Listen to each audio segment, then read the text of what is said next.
Olá, tudo bem? Hoje eu vou falar um pouquinho. Bom, primeiro me apresentar, né?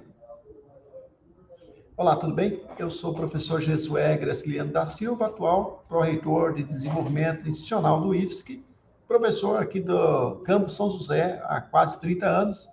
E hoje eu vou falar um pouquinho do bicentenário da independência e falar sobre educação, ciência, tecnologia e inovação. Essa apresentação é dividida em 4 partes. Nessa primeira parte, eu vou falar apenas de aspectos históricos do nosso bicentenário e a relação com a ciência e tecnologia. Bom, quando a gente fala em bicentenário da independência, a gente lembra logo esse quadro de Pedro Américo, que foi produzido somente em 1888, uma encomenda ainda na época do Segundo Império. E o quadro ele é um pouco mais glamuroso que a realidade, né? O pintor Pedro Américo disse certa vez que a realidade inspira, mas não escraviza o pintor. Alguns elementos importantes desse quadro, aí tem algumas figuras conhecidas aí da nossa história que participaram desse momento. Veja que o povo está aí bem ao lado, né? Essa imagem aqui vai ser melhor, ó. Essa aqui, né? Ela é maior, para vocês verem. O grito do Ipiranga tem 7,60 m por 4,51 m. Vejo aí que essa é uma representação do famoso grito de Ipiranga.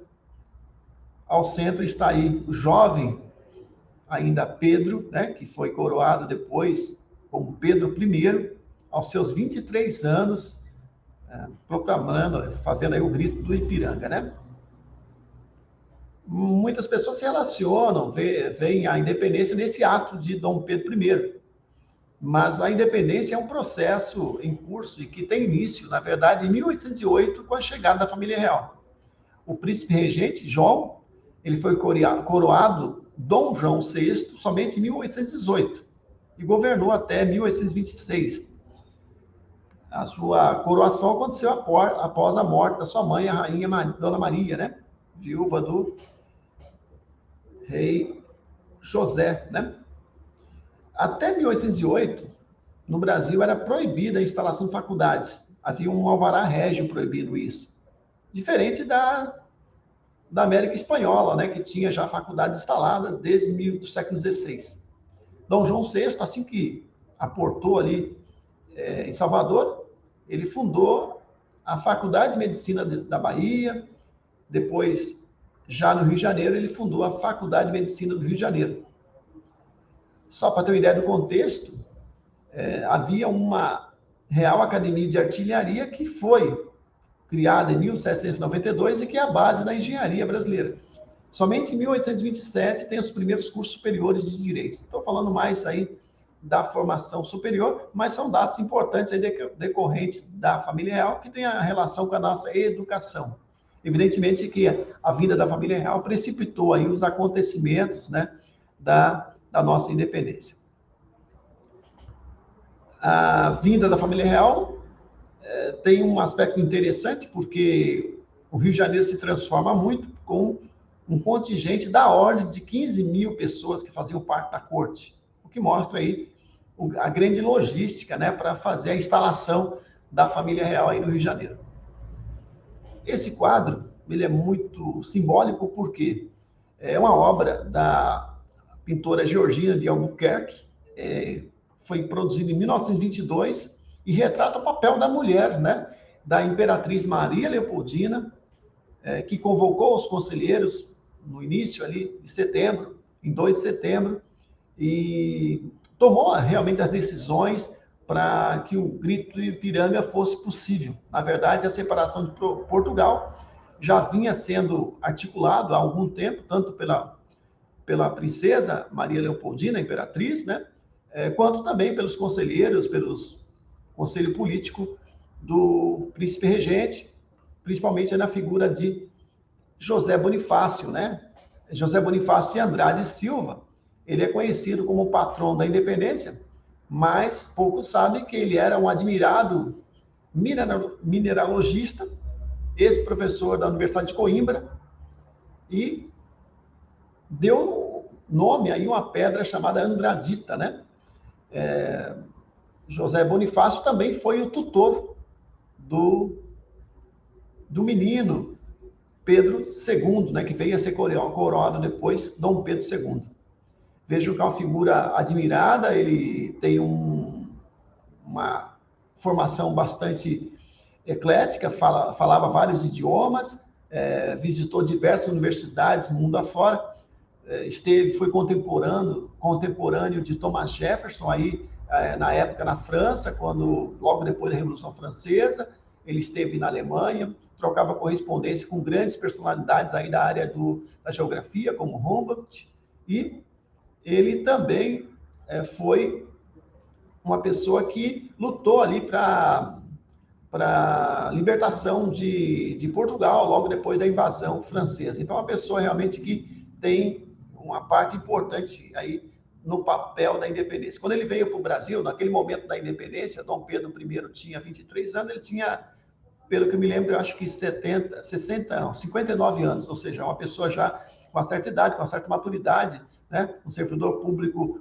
de Portugal, né? Ele era brasileiro, é brasileiro, nasceu em São Paulo, foi jovem estudar em Coimbra e por lá permaneceu muitos anos até voltar ao Brasil e ser parte importante do processo de independência. Então, meu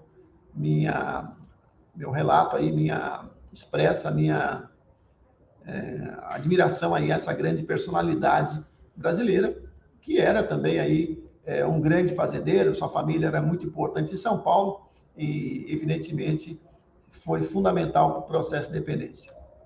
Essa foto aí essas 3 imagens mostram um pouquinho do contexto. Na verdade, a coroação do príncipe regente, imperador, né, aconteceu no dia 12 de outubro de 1822. Também foi um grande acordo das oligarquias regionais para a manutenção da escravidão, apesar aí de ter diversos textos mostrando que o próprio José Bonifácio não concordava com a escravidão e queria que houvesse aí a gradativa extinção da escravidão naquele período. Talvez seja um dos motivos que tenha afastado Dom Pedro I do José Bonifácio, que aconteceu logo depois, ali em 1823, com o fechamento do Congresso, né, do Parlamento, né, quando estavam criando aí o processo constitucional e, obviamente, isso levou à construção de uma Constituição com poder moderador ao príncipe regente ou imperador Dom Pedro I. Dom Pedro I que foi depois Pedro IV, né, rei Pedro IV lá em Portugal, tem estátuas em sua homenagem. Ele, logo que abdicou em nome do seu filho, Dom Pedro II, ele foi para Portugal lutar aí, obviamente, pelo trono, né? E no quadro do meio, você tem ali o preço da independência também, é considerado como do pagamento da independência, que é a manutenção da escravidão aí, que durou até 1888, né? Com a assinatura da Lei Áurea, e logo depois o Império ele acabou sendo finalizado pela proclamação da República em 1889, o que mostra que pode haver aí foi um grande acordo nacional para manter o país unificado e também sobre a liderança de um imperador, né? Na figura da direita, mostra que a Maria Quitéria de Jesus é só uma personalidade para mostrar que houve luta, sim, pela independência. A independência não é um ato isolado, um grito de um imperador. Houve luta, houve resistência em várias regiões do Brasil. E, na Bahia, a comemoração, a data da independência, ela é dia 2 de julho de 1823, e não 1822, não é 7 de setembro, porque eles tiveram que lutar para expulsar os portugueses, soldados portugueses. A Maria Quitéria, ela se vestiu de homem e lutou, né, bravamente ali para a expulsão dos portugueses. Então, aí o meu registro e minha admiração também a essa grande brasileira que lutou pela independência. A independência que foi conquistada também, houve antes do processo de independência, da vinda da família real, houve também muitos movimentos, né, de independência, como um dos mais famosos, a Inconfidência Mineira, né, de 1792, ali, o Tiradentes, que todo mundo conhece, né? O mundo, em 1822, a gente tem aí a Revolução Industrial acontecendo inicialmente na Inglaterra, que se estende depois para a França, depois para a Alemanha, para diversos outros países, para os Estados Unidos. A máquina a vapor e a siderurgia, né, com toda a força, chegando aí aos navios, chegando aí aos trens. Os estudos de calor e termodinâmica que dão aí, obviamente, a ciência para a máquina a vapor.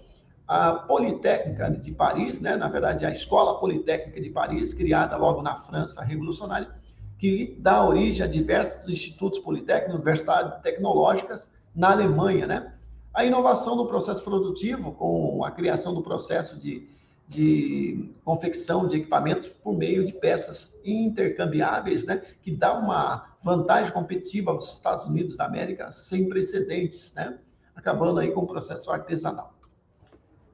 Só para falar um pouquinho e registrar aí, a máquina a vapor, ela começa, ela surge a partir de um artefato de Thomas Newcomen, que é um artefato para tirar a água das minas que viviam submersas, tinha que se haver a extração de carvão, de minério, e as minas acabam enchendo d'água. O Newcomen, Thomas Newcomen, criou um artefato, né, que tinha um movimento ali de vai e vem ali e acabava tirando a água das minas.